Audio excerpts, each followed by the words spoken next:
Bonjour à tous. Alors, je suis en train de me dire que, en fait, en ce moment, je suis en train d'expérimenter le fait de commencer un projet sans se sentir vraiment prête. Parce que je crois que attendre d'être prête pour commencer un projet, c'est une erreur, dans le sens où, véritablement, on se sent jamais prêt. Jamais prête. Donc,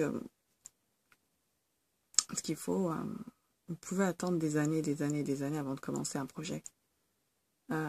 Pour attendre en attendant les bonnes conditions, en attendant peut-être les bonnes personnes, peut-être en attendant, je ne sais pas, le bon lieu, le bon climat, peu importe le projet en fait. Mais je pense que quand vous avez un projet en tête, il vaut mieux commencer même avec très peu de moyens et que vous vous sentez pas peur, même si vous sentez pas peur. Cette phrase n'est pas française du tout. C'est vous ne vous sentez pas peur. Ouais, non. Même si vous avez peur, en fait, même si vous avez peur, cette peur va pas s'en aller avec le temps. Donc, vaut mieux commencer, même si vous avez peur, justement. Ça peut être un très bon challenge. Et, et donc, avec le temps, votre projet va s'améliorer. Et donc, n'attendez pas que ce projet soit parfait.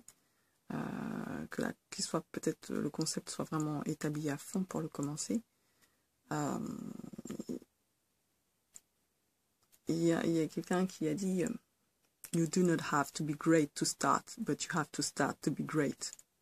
Je ne sais plus qui c'est, je retrouverai la référence et je vous la remettrai dans la barre de dans la barre de commentaires, dans la barre d'infos plutôt.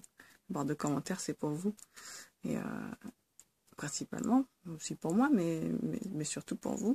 Vous puissiez écrire. Et donc oui, si vous avez un projet et que vous hésitez encore à vous y mettre, foncez. Voilà. Ça a été quelque chose de très... Pourquoi je vous dis ça? Parce que je suis restée longtemps à avoir voulu me lancer dans la vidéo, dans d'autres projets, hein, pas seulement la vidéo. Et à chaque fois, ce que je faisais, c'était que je retardais, je me disais non, c'est pas assez bien, c'est pas assez bien, c'est pas assez bien. Et j'ai un regard assez critique sur ce que je fais, quel que soit le domaine d'ailleurs. Et je pense que c'est quelque chose sur lequel je dois travailler parce que finalement, ça a tendance à immobiliser, à créer de l'immobilisme et à empêcher d'avancer. Ça empêche tout simplement d'avancer. Donc, cette année, je m'étais dit que j'allais commencer ma chaîne YouTube. Je m'étais dit que j'allais commencer à peut-être réaliser mes rêves. Parce que de toute façon, les conditions ne seront jamais réunies pour que je puisse réaliser mes rêves. Donc, autant travailler dessus. Et justement, ça me rappelle que j'avais une vidéo en fait à faire concernant justement les rêves. Et donc, ça me fait penser que je vais la tourner, mais pas tout de suite. Je vais la tourner après parce que là, j'ai pas encore dormi. Je suis fatiguée. Je veux dormir. Et que voilà, c'était juste une petite vidéo pour vous encourager et vous dire vous n'êtes pas tout seul dans la bataille. Je suis de tout cœur avec vous et que je suis en plein dedans aussi. Donc je peux comprendre le malaise qu'on peut ressentir en fait quand on se lance dans un projet, qu'on n'est pas très à fait sûr de là où on va, de la direction, mais qu'on sait où on veut aller, mais en même temps qu'on sait pas trop, mais qu'on sait. Vous savez de quoi je parle, hein. Vous avez une idée globale, mais vous ne savez pas comment ça va se mettre en place en fait. Et d'attendre d'avoir tous les éléments pour savoir comment ça va se mettre en place, vous pouvez attendre très longtemps en fait. Vous pouvez attendre très longtemps et au final vous découragez. Donc lancez-vous, prenez votre courage à deux mains et lancez-vous. Voilà, c'est le seul conseil que je peux vous donner.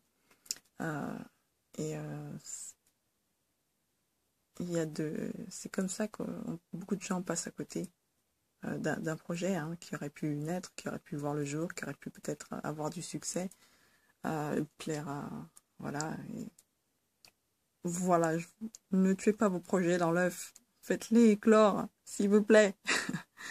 Voilà, donc je vous fais encore plein de câlins. Je vous dis passez une bonne journée, une bonne soirée. Prenez soin de vous et on se retrouve dans une prochaine vidéo. N'hésitez pas à commenter, à liker, disliker, à mettre votre avis sur la vidéo. Je sais qu'elle n'est pas d'excellente qualité, mais bon, je fais que les moyens du bord et en même temps, j'étais trop fatiguée pour chercher un cadre. Je voulais poser mon idée tout de suite. Voilà. Et je vous dis à la prochaine.